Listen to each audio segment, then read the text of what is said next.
नमस्कार,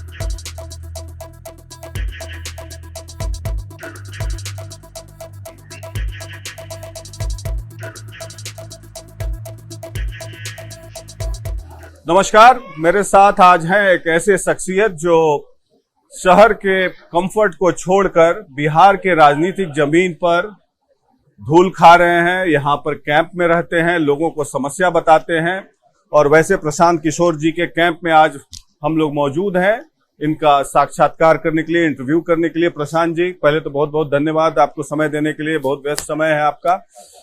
बिहार में प्रशांत जी आपकी पदयात्रा चल रही है 1 साल से, और मैं देख रहा था आज भाषण सुना, बस 4 ही मुद्दे पे चलते हैं आप, शिक्षा, रोजगार, जाति पाति, धर्म, इसी सब मुद्दे पर जो बुनियादी बात है जिस पर बिहार के लोग वोट देते हैं। और आजकल जो बात चली है, सबसे बड़ी बात कि जिसकी जितनी संख्या भारी उसकी ज्यादा हिस्सेदारी। तो जो ये बात बता रहे हैं लोगों को, इसमें अपने आप को आप कहाँ फिट पा रहे हैं? मतलब आपको कोई नोटिस ले रहा है इस जात पात की राजनीति में? नहीं ले रहा, जरूरत नहीं है। हम कहाँ नोटिस में आना चाहते हैं? बिहार में राजनीति करने वाले बड़े से बड़े नेता जो देश ने जितना नोटिस लिया उससे ज्यादा नोटिस में हम रहे हैं। हमको नोटिस में नहीं आना है। हमने वो जिंदगी जी है, और बिहार में किसी की जो जिंदगी रही है, किसी भी सामाजिक राजनीतिक लोगों की, मेरे उम्र में हमने जितना नाम शोहरत कमाया है वो हमारे लिए बहुत है। हमने अपने जीवन के लिए तय किया अब हमको वो काम नहीं करना, हमको बिहार में रहना है, बिहार में गांव में रहना है। और मैं पिछले 13 महीने से वही कर रहा हूँ। कौन नोटिस ले रहा है, नहीं ले रहा है, कौन क्या कर रहा है, नहीं कर रहा है, उससे मेरा कोई लेना देना ही नहीं। हम अपना काम कर रहे हैं। हमारा जन्म इस राज्य में हुआ है। ये राज्य आज देश का सबसे गरीब, पिछड़ा, बेरोजगार, भुखमरी वाला राज्य है। मुझे ऐसा लगता है कि अगर भगवान ने हमको कुछ शक्ति, बुद्धि, साधन, व्यवस्था दी है, समझ दी है, तो मुझे इस मिट्टी का कर्ज अदा करने के लिए, यहाँ के लोगों की मदद करने के लिए कुछ करना चाहिए। मैं अपना काम कर रहा हूँ अपनी जिम्मेवारी समझ के। लोग उसको समझते हैं कि नहीं समझते हैं, लोग जुड़ते हैं कि नहीं जुड़ते हैं, लोग नोटिस लेते हैं कि नहीं लेते हैं, इससे हमारा कोई लेना देना नहीं। ये लोग तो लेकिन कह रहे हैं कि जिसकी जितनी संख्या भारी उसकी हिस्सेदारी। अरे भाई, अब सवाल जाति गिन रहे हैं। बिल्कुल ये ठीक बात है। जिसकी जितनी संख्या है उसको भागीदारी मिलनी चाहिए। तो सत्ता में कौन बैठा हुआ है? भाई नीतीश कुमार और तेजस्वी यादव, इन दोनों लोगों को तुरंत अपनी बात पर अमल करना चाहिए। और जिस समाज के लोगों की हिस्सेदारी कम है उनको हिस्सेदारी देनी चाहिए। अगर मुस्लिम समाज की भागीदारी कम है तो तेजस्वी यादव को अपनी जगह या अपने साथ एक और मुख्यमंत्री मुस्लिम समाज से बनाना चाहिए। अगर अति पिछड़ों की भागीदारी कम है तो नीतीश कुमार को अपने कैबिनेट में, सरकार में अति पिछड़ों को और जगह देनी चाहिए। साथ में ये भी बताना चाहिए कि 32 बरस से आप ये कुंडली मार के तो आप ही बैठे हैं, तो ये तो अपने मुंह पर ये लोग गोबर लगा रहे हैं। अगर नीतीश कुमार और लालू यादव ये कह रहे हैं कि भाई जो समाज में बड़ा वर्ग है उसको भागीदारी नहीं मिली, तो भागीदारी किसने हकमारी की? हकमारी तो 32 साल से यही लोग कर रहे हैं। 1990 से लालू यादव की सरकार है, नीतीश कुमार की सरकार है। तो अगर वो खुद ही कह रहे हैं, मतलब ये पता नहीं इन लोगों को कौन विशेषज्ञ सुझाव दे रहा है कि अगर वो कह रहे हैं कि भाई इनकी हकमारी हुई है, तो हकमारी करने वाले तो आप खुद ही कह रहे हैं कि आप ही हैं। तो आप आरजेडी से जरा पूछिए कि भाई आपने कितने अति पिछड़ों को टिकट दिया था, कितने अति पिछड़े आज आपके विधायक हैं, कितने अति पिछड़ों को आपने मंत्री बनाया है, कितने मुसलमानों को आपने टिकट दिया, कितने मुसलमान आपके विधायक हैं और कितने मुसलमानों को आपने मंत्री बनाया है। भाई तेजस्वी यादव, अगर आप पूरे बिहार सरकार का बजट देखेंगे तो बिहार सरकार का इस साल का बजट है 2,46,000 करोड़, और करीब करीब 60% बजट दो ही व्यक्ति संभाल रहा है, वो है नीतीश कुमार और तेजस्वी यादव। तो भैया, अगर विकेंद्रीकरण सत्ता का और संसाधन का होना है तो सबसे पहले तो जो लोग ये बोल रहे हैं शुरुआत वहीं से होनी चाहिए। और नीतीश जी तो गाहे बगाहे गांधी जी की बात करते हैं, तो उन्हें गांधी जी की शिक्षा से थोड़ा ग्रहण करना चाहिए और जो कह रहे हैं दूसरे को वो करके दिखाना चाहिए। अपनी कैबिनेट में कितने अति पिछड़े हैं, कितने मुसलमान हैं और उनके पास कौन से विभाग हैं, ये बता दीजिए। मेरा दूसरा सवाल ये है कि क्या नीतीश कुमार ये जाति जनगणना कराकर क्या ये मंडल 2.0 कर रहे हैं, विश्वनाथ प्रताप सिंह बनने की कोशिश कर रहे हैं, या कमंडल को काटने के लिए मंडल की राजनीति कर रहे हैं? आपने जो बोला कि 32 साल से यही लोग हैं, तो 32 साल पहले इन्होंने क्यों नहीं किया? सुनिए, आपको ये बता रहे, आप लोगों का ये भ्रम है। काठ की हांडी बार बार नहीं चढ़ाई जा सकती है, ना कमंडल को चढ़ाया जा सकता है, ना मंडल को चढ़ाया जा सकता है। आप पहले वस्तु स्थिति को समझिए। 1990 में मंडल का प्रभाव इसलिए हुआ कि उससे पहले जो लोग सत्ता में थे उनके खिलाफ ये आंदोलन हुआ कि भाई आप सत्ता छोड़िए और पिछड़ों को हक दीजिए। लेकिन 1990 के बाद सच्चाई तो यही है कि दो आदमी ही यहाँ सत्ता में है और वो दोनों लोग पिछड़े समाज से आते हैं, अब दावा करते हैं। तो अगर पिछड़े समाज की या मुसलमानों की या दलितों की हकमारी हुई है तो पिछले 30-32 साल में हकमारी तो नीतीश कुमार और लालू यादव ने किया है। तो अभी से भी उनको संख्या का संज्ञान लेना चाहिए और अपने सरकार में पिछड़ों को, दलितों को, अकलियत को बेहतर जगह देनी चाहिए। जहां तक आपने कहा राजनीतिक फायदे की बात, तो हमने देश में थोड़ी बहुत राजनीतिक समझ हमको भी है। नीतीश कुमार और इनसे बहुत बड़े बड़े नेताओं के साथ हमने काम किया है। जब नेताओं की लुटिया डूबने लगती है, नाव डूबने लगता है, तो घबराहट में इस तरह के निर्णय हो जाते हैं। नीतीश कुमार की राजनीतिक पारी का ये अंतिम दौर है। मुश्किल से कुछ महीने अब उनके राजनीति के बचे हुए हैं। अब जाते जाते मतलब क्या जेडीयू खत्म हो जाएगा? मैं बता रहा हूँ, आ रहा हूँ। लोकसभा का चुनाव उनका अंतिम सक्रिय नेता के तौर पर अंतिम चुनाव होगा और जदयू को 5 से ज्यादा सीट आएगी नहीं, 5 से कम सीट आएगी। 5 सीट केवल? बिल्कुल लिख के दे देते हैं। बंगाल में आपको याद होगा मैंने कहा था, मैं उनमें से नहीं हूं जो कहता है किसको कितना सीट आएगा, लेकिन अगर कहेंगे तो उस बात पर कायम है। मैंने बंगाल में कहा था कि भाजपा को 100 सीट नहीं, मुझे याद है दिसंबर 2020 में आपने कहा था, और ये भी साथ में कहा था कि अगर 100 से ज्यादा सीट आएगा तो मैं जीवन में संन्यास ले लूंगा। मैं आपको लिख कर दे रहा हूं, आपके दर्शकों को बता रहा हूं, नीतीश कुमार चाहे जितना हाथ पांव मार लें, जदयू को लोकसभा में 5 सीट भी नहीं आएगी और अगर आएगा तो पूरे बिहार के जनता के सामने खड़े होकर माफी मांगेंगे।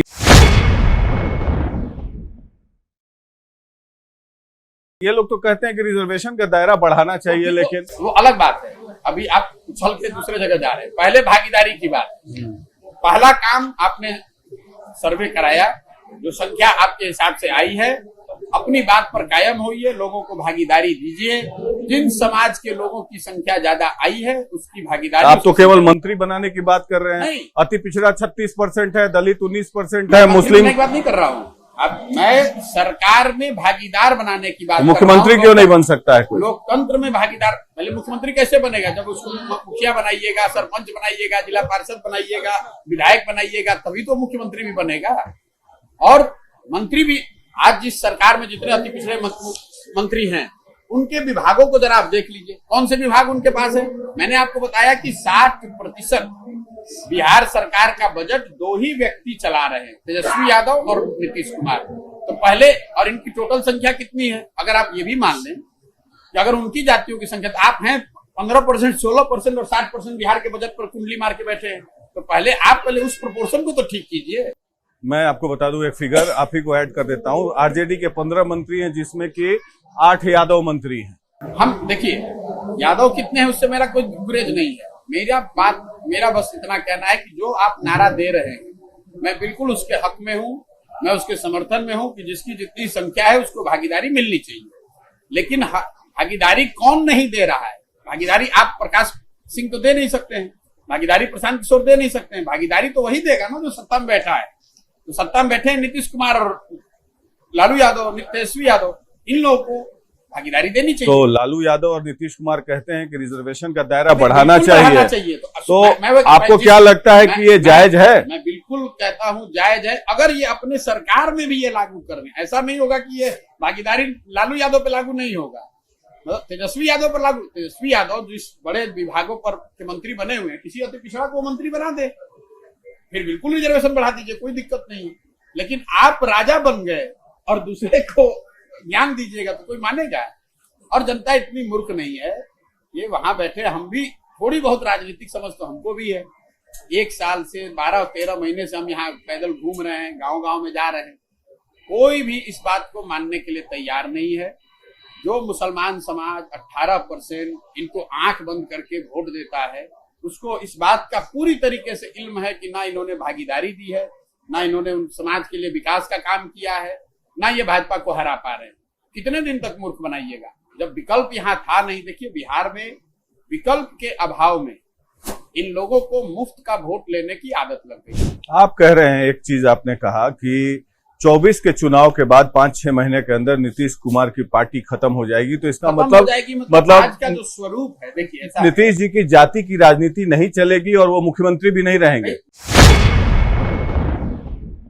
नीतीश जी की जाति की राजनीति कुछ नहीं चलना है। देखिए, अगर आपको याद होगा 2014 में नीतीश कुमार के करीब 118 विधायक थे, 20 के करीब सांसद थे। लोकसभा का जब चुनाव हुआ और उसमें उनके 2 सांसद जीते, तो नीतीश कुमार को इस्तीफा देना पड़ा। 118 विधायक थे, फिर भी इस्तीफा देना पड़ा। तो जब आपके 42 विधायक हैं और आपके कल 2-3-4 सांसद भी नहीं जीतेंगे, तो सरकार कैसे चला पाइएगा? आपको खुद से छोड़ना पड़ेगा। तो मैं जो बात कह रहा हूं कि लोकसभा के बाद आप देखेंगे कि JDU as a political party उसका करीब करीब खात्मा हो जाएगा, या उसका विघटन हो जाएगा। तो नीतीश कुमार क्या विश्वनाथ प्रताप सिंह बनने की कोशिश कर रहे हैं?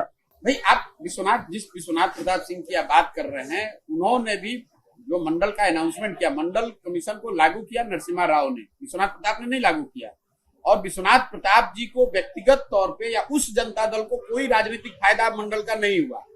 बाद में इन दलों ने अलग अलग जगह पे प्रयास किया, उसको उनका फायदा हो सकता है, लेकिन विश्वनाथ प्रताप सिंह जी को कोई बहुत बड़ा फायदा मंडल के अनाउंसमेंट से नहीं हुआ। ना वो मंडल लागू कर पाए, ना उसका उनको कोई राजनीतिक फायदा मिला। तो मैं ये कह रहा हूं कि नीतीश कुमार को ना इसका फायदा मिलेगा राजनीतिक, और न ही इसको ये लागू कर पाएंगे। ये बेकार की बात है। आप 32 साल से यहाँ शासन चला रहे हैं। अगर जातीय सर्वे इतना बड़ा क्रांतिकारी कदम है जो बिहार के लोगों की तकदीर को, भविष्य को बदल सकता है, तो आपको किसने रोका था ये पहले कराने से? बिल्कुल। आज 32 वर्ष के बाद आपको क्यों याद आ रहा है? अभी 6 साल भर पहले तो आप भाजपा के साथ बैठे हुए थे, तब आपको याद नहीं आ रहा था। ये तो विशुद्ध तौर पर चुनाव जीतने के लिए अंतिम प्रयास है, एक पासा, अंतिम पासा फेंका है, जो कि शुरुआती जो 5-7 दिन में मैं देख रहा हूं, समाज का हर वर्ग जिसकी संख्या ज्यादा है वो ये चिल्ला रहा है कि भैया हमको भागीदारी दो, जिसकी संख्या कम कर दी आपने वो कह रहा है भैया हमारा आप कम क्यों कर दिए। तो ये दोनों ओर से मारे जाएंगे, इनको ये समझ में नहीं आ रही है। और कहीं ना कहीं राजनीतिक और सामाजिक तौर पर नीतीश कुमार अकेले पड़ गए हैं, घबराहट में हैं, और उम्र का असर उन पर दिख रहा है, उनके प्रशासन पर, उनके राजनीतिक निर्णयों पर, उनके क्रियाकलाप में। हम भी नीतीश कुमार के साथ काम किए, हम जान रहे हैं कि उनकी उम्र का जो अभी असर है उनके दिमाग पर, उनके कार्यकलाप पर, वो दिख रहा है। मैं देख रहा हूं, पिछले 1 साल से आपको फॉलो कर रहा हूं। अब बिहार के गांव-गांव में घूम रहे हैं, बड़ा प्रभावशाली बात करते हैं, और मैं रास्ता में फीडबैक भी ले रहा था यंग लड़कों से, तो काफी प्रभावित भी नजर आते हैं यूथ, लेकिन सशंकित रहते हैं कि प्रशांत जी भाजपा का वोट काटेंगे, इसीलिए। लेकिन आपसे प्रभावित हैं, आप पेनिट्रेट कर रहे हैं, मैं फीडबैक दे रहा हूं आपको।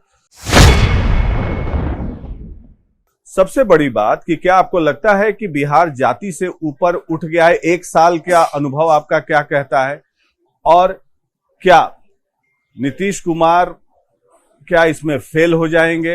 ये पूरा मॉडल फेल हो जाएगा? तीसरा सवाल यह है कि क्या जो आरोप लग रहे हैं विभिन्न जातियों के द्वारा कि हमारी संख्या कम कर दी गई, उसका बढ़ा दिया गया, कुर्मी धानुक में मिल गया तो धानुक बोल रहा है कुर्मी में जोड़ लिया, राजपूत लोग बोल रहे हैं कि हमको कम कर दिया, हम हर पंचायत में हैं, हर जिला के। नहीं, देखिए, इस तरह के जब आप सर्वे कराते हैं तो इसका ना कोई वैधानिक आधार है, ना कोई वैज्ञानिक आधार। तो ये चर्चा तो बहुत लंबे समय तक चलने वाली है, ये थमने वाली चर्चा नहीं है। सही है गलत है वो अलग बात है, लेकिन समाज में आप जिसका भी संख्या कम कीजिएगा वो चिल्लाएगा, जिसका बढ़ाइएगा वो दूसरे विषय के लिए चिल्लाएगा। इसीलिए मैं बार बार कह रहा हूं कि ये घबराहट में लिया हुआ एक निर्णय है, विशुद्ध तौर पे राजनीति से प्रेरित है, और इसके पीछे समाज के बेहतरी की परिकल्पना नहीं है। आपने उससे पहले सवाल पूछा क्या जातियों से बिहार निकल जाएगा? देखिए, हम आज भले गांव में घूम रहे हैं, जो काम कर रहे हैं, लेकिन 10 बरस राजनीति को बहुत करीब से हमने देखा है, उससे जुड़े रहे हैं। और बिहार में जो राजनीति होती है इसको भी मैंने देखा है। 15 में यहाँ चुनाव मैंने कराया है, इन्हीं लालू यादव और नीतीश कुमार की मदद करके इनको जिताने में कंधा लगाया है।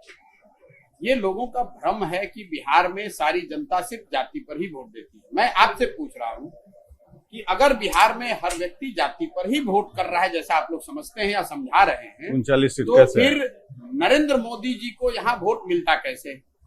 मोदी जी के जाति के तो बहुत लोग नहीं रहते हैं बिहार में। बिहार में जाति एक बड़ी सच्चाई है, जैसे दूसरे राज्यों में भी है।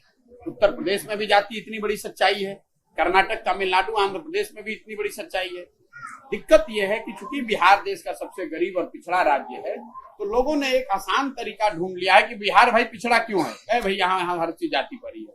मैं कर्नाटक में भी चुनाव हुए हैं, आप लोगों ने देश ने देखा है, कर्नाटक में वो खलीगा नहीं है। कर्नाटक में लिंगायत की बात नहीं हो रही है, गुजरात में भी होता है, जगह हो रही है। लेकिन ये बिहार को नीचा दिखाने का या बदनाम करने का या बिहार की सारी परिस्थितियों के लिए किसी एक आसान से रास्ता ढूंढने का एक तरीका है कि भैया बिहार में सब जाति पर है। देख रहे हैं कि देश के विभिन्न राज्यों के मुख्यमंत्री भी अब मांग रहे हैं, खासकर कांग्रेस पार्टी, राहुल गांधी भी अब ओबीसी का मुद्दा जोर जोर से बोलते हैं कि ओबीसी का भला होना चाहिए, कास्ट सेंसस होना चाहिए। प्रियंका गांधी भी बोल रही हैं, अशोक गहलोत ने मांग कर दिया। देखिए, राहुल जी ने जातीय सर्वे आने के बाद एक ट्वीट किया, मुझे किसी ने दिखाया, वो बता रहे हैं कि 85% अति पिछड़े SC ST यहाँ बिहार में रहते हैं। तो मुझे सवाल पूछा गया कि भाई राहुल गांधी को ने ट्वीट किया है, तो मैंने कहा कि ये ट्वीट अपने आप में दिखाता है कि राहुल गांधी जमीन से कितने कटे हुए हैं। अगर उनको आज ये पता चला है कि बिहार में 85% अति पिछड़े SC ST समाज के लोग रहते हैं, तो ये तो आश्चर्य की बात है। बिहार में राजनीतिक सामाजिक जीवन से जुड़ा हुआ कोई साधारण से साधारण कार्यकर्ता भी बता सकता है ये संख्या कि भाई बिहार में 35-36% अति पिछड़े हैं, 25-26% OBC वर्ग के लोगों की संख्या है, 10 से 12% हिंदू फारवर्डों की संख्या है, 17-18% मुसलमानों की संख्या है, 18-19% दलित की एक संख्या कौन नहीं जानता है। अगर राहुल गांधी को ये सर्वे पढ़ने के बाद ज्ञान हुआ, तो आपको हमको इसी से समझ जाना चाहिए कि बिहार में कांग्रेस की ये दुर्दशा क्यों है। जहां तक दूसरे लोगों की मांग की बात है, हर आदमी स्वतंत्र है, वो करे, लेकिन इस बात का हमें ध्यान रखना चाहिए कि जो राज्यों में सर्वे हो रहे हैं इसका कोई वैधानिक आधार नहीं है। जैसे मान लीजिए कि बिहार के सर्वे में दलितों की संख्या 19% बताई गई, जनगणना में 17% बताया गया है, तो किसको सही माना जाएगा? अगर कोर्ट में अगर आप चले जाएं, इसका कोई वैधानिक आधार के आधार पर देखें, तो देश की जो जनगणना है उसी नंबर को सही माना जाएगा।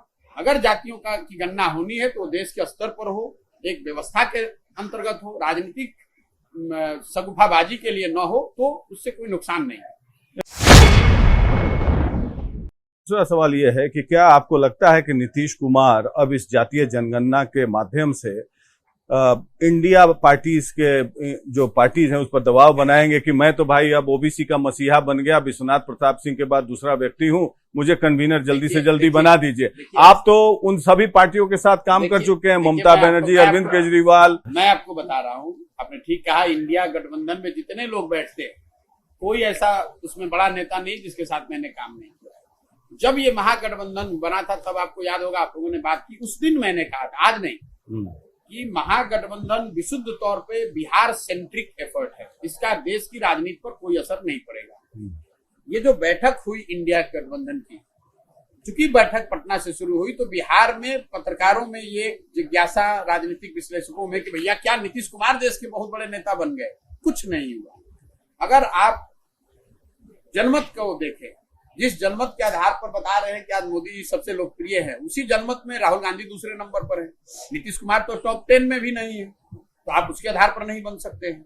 अगर आप पार्टियों की ताकत देखें, उनका विस्तार देखें, तो कांग्रेस सबसे बड़ी पार्टी है, तृणमूल दूसरे नंबर की पार्टी है, डीएमके तीसरे नंबर की पार्टी है, जदयू तो उसमें टॉप 5 में उसमें भी नहीं है। तो आपको किस आधार पर कोई संयोजक बना देगा, किस आधार पर आपको नेता बना दिया जाएगा? ये तो नीतीश कुमार की अपनी विशफुल थिंकिंग है। और बिहार में पत्रकारिता या राजनीति से जुड़े हुए लोग, चूंकि बिहार के लोग हैं, तो अपना गाना गा रहे हैं। बिहार से बाहर नीतीश कुमार का संज्ञान ले कौन रहा? आप कह रहे हैं संयोजक बनाने की बात। ये आप लोग पटना में जब बैठक हुआ था, उस दिन से आप लोग चला रहे हैं कि अब संयोजक बने, कि तब संयोजक बने। अब 5 महीना लोकसभा का रह गया, अभी तक तो बने नहीं। कौन सीरियसली? मैं आपको लिख के दे देता हूँ ये भी बात, नहीं बनेंगे। हमको भी तो समझ है, जो लोग इंडिया गठबंधन में बैठे हैं, क्यों इनको कोई संयोजक बना देगा? What do you bring on the table? क्यों नहीं बनाएगा? क्यों बनाएगा भाई? आप सबसे लोकप्रिय आदमी इस गठबंधन में राहुल गांधी है, सबसे ज्यादा मेहनत राहुल गांधी कर रहे हैं, सबसे ज्यादा राज्यों में कांग्रेस चुनाव लड़ रही है, और आपको संयोजक क्यों बना देगा?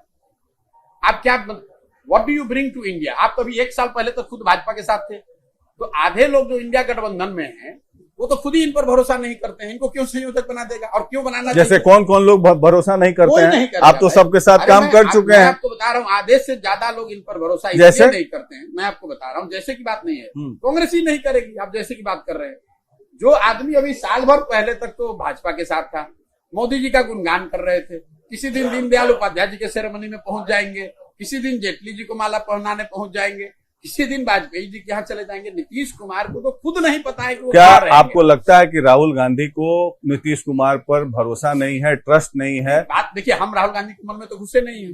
मैं जो फैक्ट सामने जनता के बीच में है वो बता रहा हूँ कि नीतीश कुमार पर तो खुद उनका भरोसा नहीं है।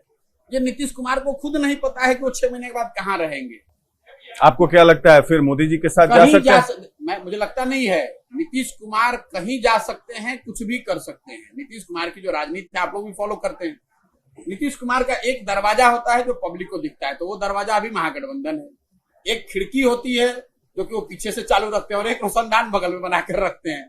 तो वो खिड़की है जिसमें कि वो कभी राष्ट्रपति के डिनर में चले जाएंगे, कभी दीनदयाल जी के समारोह में चले जाएंगे। और रोशनदान उनका है हरिवंश जी, जो राज्यसभा में उपसभापति हैं। उनको हटाएंगे नहीं, उनको रखेंगे, कहीं कल जरूरत पड़ जाए तो इधर से निकल ले। देखिए, ये नीतीश कुमार की राजनीति का तरीका। जब वो भाजपा के साथ थे तो ऐसे ही 2-4 चैनल उन्होंने महागठबंधन और आरजेडी के साथ खोल रखा था, जिसमें आप भी एक थे। जब आरजेडी के साथ वो आ जाएंगे। आपसे बात हुई थी मार्च में? अरे भाई, हमसे बात होती रहती है, अभी भी बात होती है? मैं आपको बता रहा हूँ, इधर बात हुई है? सुनिए, मैं आपको बता रहा हूँ, इधर नीतीश जी से बात हुई है? से चाहे जितनी बार मेरी बात हो जाए, इधर बात हुई है कि नहीं? आप सुनिए ना बात। नीतीश कुमार से चाहे जितनी बार मेरी बात हो जाए, मैंने उनको स्पष्ट तौर पर कह दिया कि अब फिर सियार तरकुल के नीचे नहीं मैं समझ गया।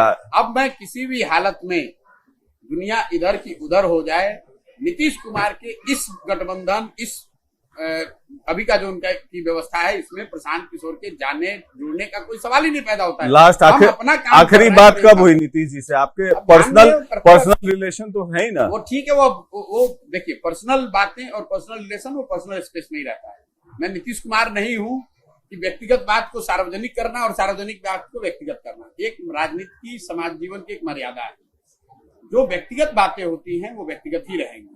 हमने 10 वर्ष में इतने नेताओं के साथ काम किया है, अगर हम उन व्यक्तिगत बातों को साझा करने लगे तो रोज एक नया स्कूप खड़ा हो जाएगा। लेकिन वो व्यक्तिगत बातें हैं जिसका राजनीति से, समाज से कोई लेना देना नहीं है। उस मर्यादा के अंदर ही आदमी को रहना चाहिए। मैंने कम से कम अपने लिए वो सीमा रखी है कि जो बातें व्यक्तिगत दायरे में होती हैं उसको व्यक्तिगत रखी जाए।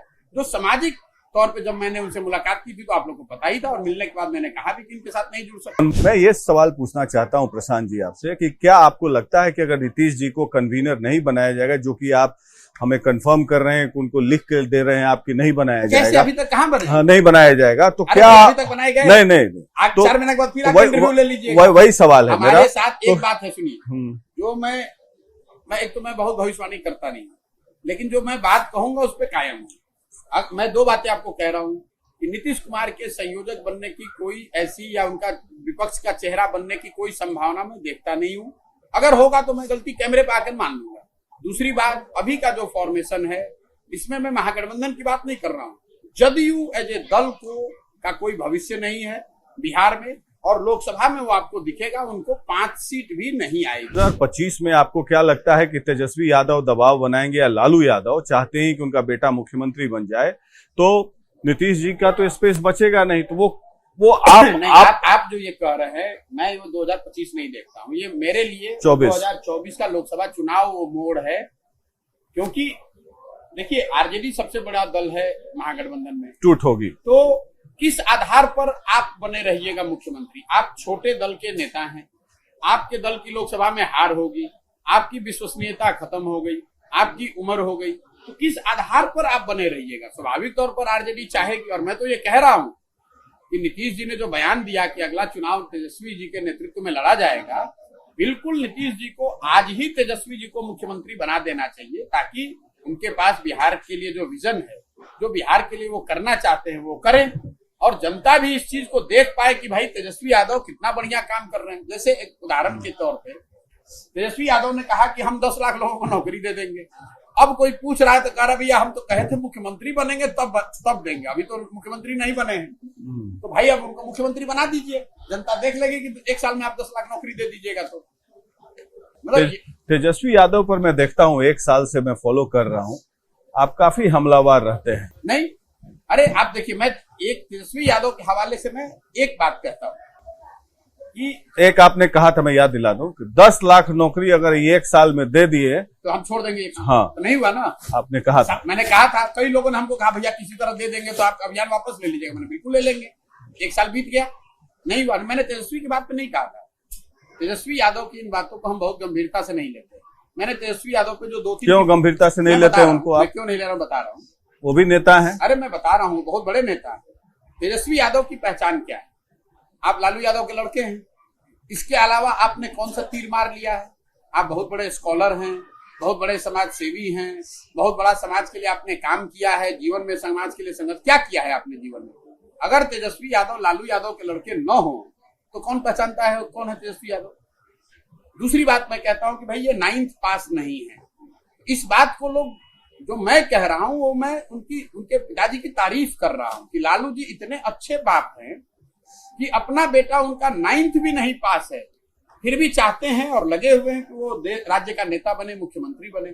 और लोगों को मैं ये बता रहा हूं कि आपका बच्चा मैट्रिक कर लिया, बीए कर लिया, एमए कर लिया और उसको चपरासी की भी नौकरी नहीं लग रही है और आपको अपने बच्चे की चिंता नहीं है, तो मैं तो लालू यादव की तारीफ कर रहा हूँ। और तीसरी बात, ये नौकरी के लिए मैं जब कहता हूँ कि तेजस्वी यादव ने कहा कि 10 लाख लोगों को नौकरी दे देंगे, पहले कैबिनेट में साइन कर देंगे, ये अपने आप में दिखाता है कि उस व्यक्ति को इसका कोई ज्ञान ही नहीं है। पहली बात कि आपके माता पिता 15 साल यहाँ मुख्यमंत्री थे, तब आपने कितना नौकरी दे दिया? मान लीजिए कि आज आपको कुछ नया ज्ञान हो गया है तो आप बता रहे हैं कि कैबिनेट में साइन करेंगे 10 लाख नौकरी मिल जाएगी। भैया कैबिनेट को तो ये अधिकार है नहीं। कैबिनेट पद सृजित कर सकती है या उस प्रक्रिया को 10 लाख नहीं, लेकिन कुछ नौकरियां सृजित हुई हैं। भैया कितनी नौकरी? 2-3 लाख हुई हैं। भैया अगर 2 लाख बिहार के लड़कों को नौकरी मिल गया तो आप हमको दिखा दीजिए, हम 2 लाख पर भी बैकलॉग वाला ही दिखा ना, आप दिखा दीजिए। अगर 2 लाख नौकरी सृजित होना और नौकरी मिलना में जमीन आसमान का फर्क है। आप देख रहे हैं कि बिहार में कोई भी जो नौकरी की परीक्षा होती है उसमें पेपर लीक हो जाएगा, कोर्ट में केस हो जाएगा, लोगों की बहाली कहाँ होती है? लोग 6 साल परीक्षा देके बैठे हुए हैं। जो 2 लाख शिक्षकों की नियुक्ति की बात है, आप जरा वो लिस्ट आएगा देखिएगा कि उसमें बिहार के कितने लड़के आएंगे। आप क्या भविष्य में तेजस्वी या चिराग से को आप अपना कॉम्पिटिटर मानते हैं? हमारा कॉम्पिटिटर बेहतर कौन है दोनों में, तेजस्वी या चिराग? देखिए ऐसा है, क्या चिराग और आप एक साथ आ सकते हैं कभी? ऐसा है मेरे भाई, हमने तो दल बनाया नहीं है। गठबंधन जो है ये तो दलों, राजनीतिक दलों के बीच में होता है। हम तो दल बनाए नहीं। हम तो एज ए प्रशांत किशोर बिहार के लड़का होने के नाते अपनी समझ से जो हो सकता है वो कर रहे हैं। हम कोई चुनाव नहीं लड़ रहे हैं, हमने कोई दल नहीं बनाया है। आपने अभी सुना, हम तो लोगों को कह रहे हैं भैया जिसको वोट देना है दो। हम तो वोट मांग नहीं रहे हैं, चंदा ले नहीं रहे हैं। हम तो ये कह रहे हैं भाई जिसको वोट देना है दो, लेकिन अपने बच्चों के लिए दो। इतनी बात कह रहे हैं। तो हमारे गठबंधन आने जाने करने का सवाल ही कहाँ होता है? चिराग से संपर्क में रहते हैं आप? चिराग पासवान नहीं, से संपर्क क्या भाई, जो राजनीतिक सामाजिक जीवन में लोग हैं सारे लोग मित्र दोस्त हैं। चिराग हमारे मित्र हैं, कोई दिक्कत नहीं। चिराग हम उन्हीं लोगों को जानते हैं जिनके साथ हमने काम किया है। हमने लालू जी के साथ काम किया है। लालू जी के बारे में आप पूछिएगा तो मैं बता सकता हूं। लालू जी तो आपके बारे में कहे कि देश भर से घूम घाम के बिहार में आए हैं। बहुत अच्छा किया लालू जी ने। जैसे हम लालू जी की तारीफ कर रहे हैं कि अपने 9वां पास लड़के को मुख्यमंत्री बनाना चाहते हैं, वैसे लालू जी ने भी मेरी तारीफ की। उन्होंने ये कहा कि भाई कम से कम ये तो माना कि मैं पूरा देश घुमा हुआ हूँ, पूरे देश विदेश की मुझे समझ है, मैंने मेहनत किया है, अपना नाम बनाया है, चोरी नहीं की है, भ्रष्टाचार नहीं किया है, जनता का पैसा नहीं लूटा है, अपने बाप के नाम पर राजनीति नहीं कर रहे हैं। हम अपने नाम, अपने परिश्रम, अपनी बुद्धि से जो काम अपने लिए बनाया है वो काम कर रहे हैं। तो लालू जी ने मेरी कोई शिकायत नहीं की। चलिए, तो दूसरा बात यह है कि लोकसभा का चुनाव 2024 में होना है, तो लगभग मुझे आपके बात से जो लग रहा है, और आप भी डेटा क्रंचिंग और सबसे संपर्क में रहते हैं, आपकी भी टीम है, तो मोदी जी को आप लगता है कि आगे समझ रहे हैं। तो क्या आपको लगता है कि नरेंद्र मोदी और राहुल गांधी या नीतीश कुमार में सबसे आगे अभी रेस में कौन चल रहा है? देखिए, रेस में आगे वो है जो जनता जिसको रखे। ये आपका कहना है कि हम जानते, हम नहीं जानते। हम वो काम करते थे, अब वो काम नहीं करते। हम तो गांव में रहते हैं, यहाँ से आप देख रहे हैं ना, क्या है ना, माहौल क्या लग रहा है, क्या बोलता है लोग? मैं नहीं जानता हूँ कि क्या माहौल है, लेकिन आज जो जनमत, जो सर्वे आ रहे हैं, सर्वेक्षण आ रहे हैं, सही है गलत है, जो अखबार में, टीवी में, मीडिया में देख रहे हैं, आप भी तो घूम ही रहे हैं हाँ, 1 साल से। उसमें ऐसा दिख रहा है कि आज भाजपा आगे है। लेकिन इसका मतलब ये नहीं है कि लोग बड़ा मोदी जी से या भाजपा से खुश हैं। जिस जगह पे आप घूमने की बात कर रहे हैं, जैसे मान लीजिए हम लोग शिवहर में बैठे हुए, मैंने अभी आपको भाषण में इन लोगों को बताया यहाँ कि पूरे एरिया में जब से मैं घुसा हूँ तो यहाँ के सांसद को लोग यही कह रहे हैं कि वो 5 साल में एक बार अवतरित होती है। लोग तो नाराज हैं। मोदी जी राहुल गांधी या नीतीश कुमार से रेस में बहुत आगे हैं, इसका कहने का मतलब उनसे बेहतर विकल्प अभी देश में नहीं है। मैं ये नहीं कह रहा हूँ, ये आपके शब्द हैं, आप अपने शब्द हमारे मुंह मत डालिए। मैं ये कह रहा हूँ कि जो सर्वेक्षण आ रहे हैं उसके आधार पर भाजपा आज आगे दिख रही है, और उन्हीं सर्वेक्षण के आधार पर मैं ये कह रहा हूँ कि मोदी जी के सामने अगर कोई विपक्ष से चुनौती देने के चेहरा अगर सर्वेक्षण के हिसाब से, तो वो राहुल गांधी है। नीतीश कुमार का तो कहीं नाम उसमें है नहीं। आप प्रशांत जी, एक अलग सा सवाल पूछ रहा हूं। आप प्रधानमंत्री नरेंद्र मोदी के साथ काम कर चुके, जब वो गुजरात के मुख्यमंत्री थे। उसके बाद बिहार के मुख्यमंत्री नीतीश जी के साथ काम किए, हम लोगों ने बड़ा क्लोजली आपको फॉलो किया उस समय। फिर उसके बाद ममता बनर्जी के साथ किए, अरविंद केजरीवाल जी के साथ किए, स्टालिन के साथ किए, टीआरएस से भी संपर्क में रहे आप, तमाम नेताओं से और भी बड़े बड़े नेताओं से आप संपर्क में रहे, एक्सेसिबल हैं आप। अभी तक सबसे प्रभावशाली नेता किसे मानते हैं लीडरशिप के टर्म्स में, और सबसे ईमानदार नेता किसे मानते हैं? ऐसा है, इन बातों का सर्टिफिकेट देना बिल्कुल गलत बात है। हर नेता की एक अपनी ताकत है। जो आदमी, जो नेता, जिन नेताओं का भी आप नाम ले रहे हैं, जो वहां पहुंचे हैं, उनमें कुछ तो जरूर ताकत होगी, कुछ अच्छाई होगी, तभी वहां वो पहुंचे। नीतीश कुमार में क्या गुण थे? नीतीश कुमार का एक दौर था जब 2005 से 2012-13 के दौर में बिहार में ऐसा लगा कि वो बिहार में कुछ सुधार कर रहे हैं, गवर्नेंस उनकी ताकत थी। कहीं ना कहीं 2012 के बाद वो डिरेल हो गए। प्रधानमंत्री नरेंद्र मोदी के साथ 14 से आप जुड़े, 14 क्या पहले से जुड़े, 2012 से, जब आप अहमदाबाद में रहते थे, तो उनमें क्या खासियत ऐसा देखा, और क्या अभी देखते हैं कि फिर से वो चुनाव जीतने के दहलीज पे हैं? मैं इन चीजों में नहीं पढ़ता हूँ, लेकिन मोदी जी की जो ताकत है, वो ताकत है उनके 45 साल का यूनिक वर्क एक्सपीरियंस। 15 साल मोदी जी ने संघ के कार्यकर्ता के तौर पर समाज में निचले स्तर पर काम किया। फिर 15 साल बीजेपी में संगठन के तौर पे, राजनीतिक संगठनकर्ता के तौर पे काम किया, और फिर 15 साल सीएम के तौर पर उन्होंने काम किया गुजरात में। अगर आप इस 45 साल के अनुभव को एक साथ जोड़ देंगे तो देश में बहुत कम ऐसे लोग होंगे जिनके पास इस तरह का समाज का, राजनीति का और गवर्नेंस का मिश्रण हो, इस तरह के अनुभव का। उसी अनुभव की वजह से मोदी जी जनता की बात को लिटरली सेकंड गेस कर सकते हैं कि जनता क्या सुनना चाहती है, क्या चाहती है। तो जो आप और हम ये कहते हैं कि मोदी जी को मालूम है कि जनता क्या चाहती है, आप वो सिम्टम की बात कर रहे हैं। उसके नीचे कॉज ये है कि उनका जो एक्सपीरियंस है 45 साल का, उसकी वजह से समाज को इतने नजदीक से देखा है, पॉलिटिक्स को इतने नजदीक से किया है, सरकार में 15 साल रहे हैं। वो 45 साल का जो उनका अनुभव है, वही उनकी सबसे बड़ी ताकत। तो ये मान ले हम लोग कि नरेंद्र मोदी जो हैं तीसरे टर्म के लिए रेस में सबसे आगे हैं। जितने लोग बैठे, हमने कहा ये बात 2024 में बात नहीं, मैं आपसे जानना चाह रहा हूँ, आप राहुल गांधी के बनिस्पत क्या वो आगे चल रहे हैं अभी पॉपुलैरिटी टर्म्स में? मैंने ये कहा कि जो देश में सर्वे आता है उसके अनुसार दिखता है कि मोदी जी नंबर 1 है, राहुल गांधी नंबर 2 है। अब इन सर्वे की कितनी विश्वसनीयता है, कितना साइंटिफिक, नीतीश कुमार मतलब कहीं नहीं है? कहीं नहीं है भाई, नीतीश कुमार का कोई गिनती नहीं, मतलब विलीन हो जाएंगे साहब। आज कहीं नहीं है, और राजनेता के तौर पर ऑलरेडी विलीन हो रहे हैं। मतलब आप 5-6 महीना से ज्यादा उनको नहीं देंगे? मैं उनको राजनेता के तौर पर उनकी पारी का ये अंतिम दौर देख रहा हूँ। 2 सवाल और लूंगा। जनवरी में राम मंदिर बनकर तैयार हो जाएगा, और ये 1989 से जो आडवाणी जी ने रथ शुरू किया, वो बीजेपी का एक एजेंडा था, अपना फुलफिल होता हुआ दिखेगा। तो क्या आपको लगता है कि वो राम मंदिर का बनना ये जाति को काटेगा उस समय? फिर आप वही बात करें, जो बात मैंने जाति के लिए कही मंडल के बारे में, वही बात कमंडल के लिए भी कहेंगे। काठ की हांडी बार बार नहीं चढ़ाई जा सकती। राजनीति में जो मेरा 10 साल का अपना चुनाव प्रचार का अनुभव रहा है, दोनों मुद्दे गौन हो मैं जाएंगे। आपको बता रहा हूँ, जो लोग मुझे जानते हैं कि मेरी विशेषज्ञता जिस विषय में है, आप किसी भी मुद्दे को दोबारा उसी इंटेंसिटी से समाज में नहीं ला सकते हैं। अगर जेपी ने वंशवाद के खिलाफ, भ्रष्टाचार के खिलाफ आंदोलन किया तो वो मुद्दा फिर वंशवाद इतना बड़ा नहीं बना। इसका मतलब ये नहीं कि वंशवाद खत्म हो गया। अन्ना आंदोलन को फिर से आप नहीं खड़ा कर सके, मंडल को आप फिर से नहीं खड़ा कर सके, और राम मंदिर के नाम पर भाजपा नहीं जीती है 14 में। 14 में मोदी जी के नाम पर जीते, विकास के नाम पर जीते। तो आज के तारीख में राम मंदिर बन जाए, उसकी बात होगी, चर्चा होगी, लेकिन वो सेंट्रल इशू नहीं हो सकता है। और मोदी जी ने खुद अपने वक्तव्य में कहा, अगर आपने शायद ध्यान नहीं दिया होगा, जब वो सांसदों से मिल रहे थे तो उन्होंने अपने खुद वक्तव्य में कहा कि भाई इस चीज से चुनाव नहीं जीता जा सकता है, चुनाव तो आप गरीब के लिए विकास का काम करेंगे, उससे जीतेंगे। गरीब का उन्होंने बात भी कहा। राम मंदिर का जो प्रभाव, जो आडवाणी जी की यात्रा पहली बार सोमनाथ से हुई, उस समय उसका राजनीतिक फायदा मिला। उसके बाद उन्हीं आडवाणी जी ने जब दूसरी यात्राएं की तो उस तरह का फायदा नहीं मिला।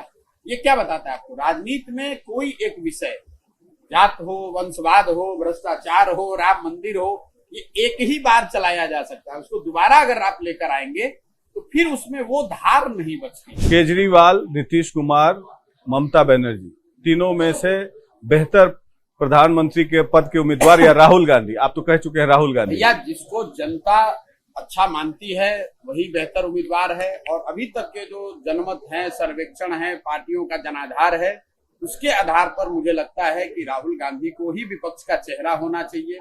लेकिन एक शर्त, हमारी अपनी सोच है, एक शर्त होनी चाहिए कि भाई आप विपक्ष का चेहरा बनिए, लेकिन अगर आप चुनाव नहीं जिता पाते हैं विपक्ष को, तो कृपा करके वो जगह किसी दूसरे के लिए छोड़िए।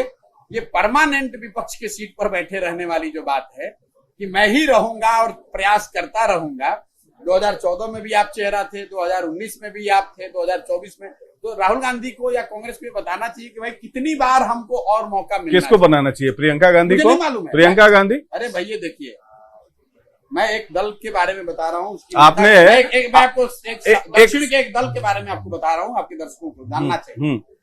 उसकी एक नेता से पूछा गया कि आपके बाद आपके दल का नेता कौन होगा, तो उन्होंने कहा मुझे तो नहीं पता है। तो उनको किसी ने सलाह दिया कि भाई आपको इसकी घोषणा कर देनी चाहिए वरना आपके दल का विघटन हो जाएगा। तो उन्होंने कहा बिल्कुल नहीं करना चाहिए, मेरे दल का नेता वो होना चाहिए जो लड़कर मेरी जगह पर आए, जिसमें वो क्षमता हो। तो देश में विपक्ष का नेता आज राहुल गांधी हैं, वो रहना चाहिए, और आगे उसको होना चाहिए जो लड़कर जमीन से जनता जिसको विपक्ष का नेता माने, वो मोदी जी के सामने चेहरा बनना चाहिए। हमारा क्या लेना देना है? आखिरी सवाल यह है आपसे इस कैंप को लेकर कि आप 12 महीने से लगातार मैं देख रहा हूं काफी मेहनत कर रहे हैं। ये इस तरह की पदयात्रा मैंने अपने जर्नलिस्टिक करियर में बहुत कम देखा है, मतलब इस तरह का नहीं देखा। इसने लार्ज स्केल पर लोग चलते हैं, गाड़ी पे चलते हैं, आप पैदल चल रहे हैं लगातार। आखिर आपकी रणनीति क्या है? क्या आप सचमुच बिहार को बदल देना चाहते हैं? क्या आप बिहार के मुख्यमंत्री बनना चाहते हैं आगे चल के? फिर ये आप हमको तो नहीं जानते, थोड़ा बहुत तो जान रहे हैं प्रशांत जी, आप भी हमको जानते हैं, हम भी आपको जानते हैं, लेकिन आप हमको नहीं जानते। अगर हमको बिहार में, आइए इसको चलते हुए इसका जवाब देंगे लोगों के। बिहार में अगर हमको मुख्यमंत्री बनना होता, सरकार में आना होता, तो आपको मालूम है आज महागठबंधन है, आज सरकार में चले जाएंगे, आज फिर बैठ जाएंगे। हमने अपने जीवन के लिए 10 वर्ष ये निकाले हैं कि मुझे बिहार में आमूलचूल परिवर्तन लाना है, बिहार में समाज में सुधार लाना है, बिहार को ऐसी परिस्थिति में पहुंचाना है कि हम लोग के भी बच्चे बाहर मजदूरी करने न जाएं, हम यहाँ शिक्षा हो, रोजगार हो, और बिहार की भी गिनती बिहार देश के 10 अग्रणी राज्यों में हो। ये काम करने आए। क्या आपको लगता है कि बिहार मजदूरों का फैक्ट्री बन गया है, एक सप्लाई चेन?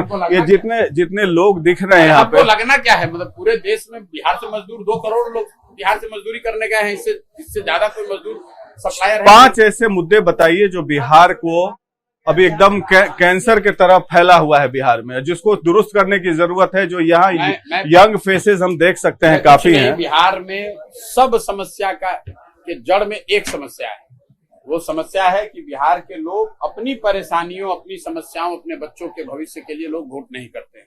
बिहार के लोगों को खूब जानकारी है कि यहाँ क्या समस्या है, बिहार के लोगों को जानकारी है कि क्या करने से सुधरेगा। आपने देखा अभी मंच पे मैंने पूछा भाई पढ़ाई होना चाहिए कि नहीं, तो ऐसा नहीं कि लोग ने कहा कि पढ़ाई नहीं चाहिए, हर आदमी को जानकारी है कि पढ़ाई होना चाहिए, हर आदमी को जानकारी है कि फैक्ट्री होना चाहिए। दिक्कत बस ये है कि वो जब वोट करने जाते हैं तो उन बातों को भूल जाते हैं, जाति में, धर्म में, पैसे के लालच में या अन्य किसी विषय पे वोट दे देते हैं। तो प्रयास यह है कि उस जड़ को सुधारा जाए। जिस दिन बिहार की जनता अपने मुद्दों पर, अपनी समस्याओं पर, अपने बच्चों की समस्या पर वोट करेगी, बिहार अपने आप सुधर जाएगा। प्रशांत किशोर जी, बहुत बहुत धन्यवाद। और आप लगातार 13 महीने से मेहनत कर रहे हैं, 12 महीने से। और मेरा मानना ये है, एक जर्नलिस्ट के तौर पे जो मैंने पूरा देश में चुनाव कवर किया है और देखा है, जो भी व्यक्ति किसी भी फील्ड में हो, या ब्यूरोक्रेसी में हो, पुलिस में हो, जन सेवा में हो, नेता हो, फील्ड में जो ज्यादा समय बिताएगा उसको मेहनत का नतीजा जरूर मिलेगा। उम्मीद है कि आप सफल होंगे आने वाले दिनों में और बिहार की राजनीति और भारत के पॉलिटिकल लैंडस्केप पर एक इम्पोर्टेंट प्लेयर होंगे। इसी के साथ इस शिवहर पार्लियामेंट्री कॉन्स्टिट्यूएंसी के रीगा असेंबली कॉन्स्टिट्यूएंसी से प्रशांत किशोर जी का इंटरव्यू खत्म होता है। वीडियो जर्नलिस्ट सूरज के साथ Prakash Singh, Republic media network के लिए।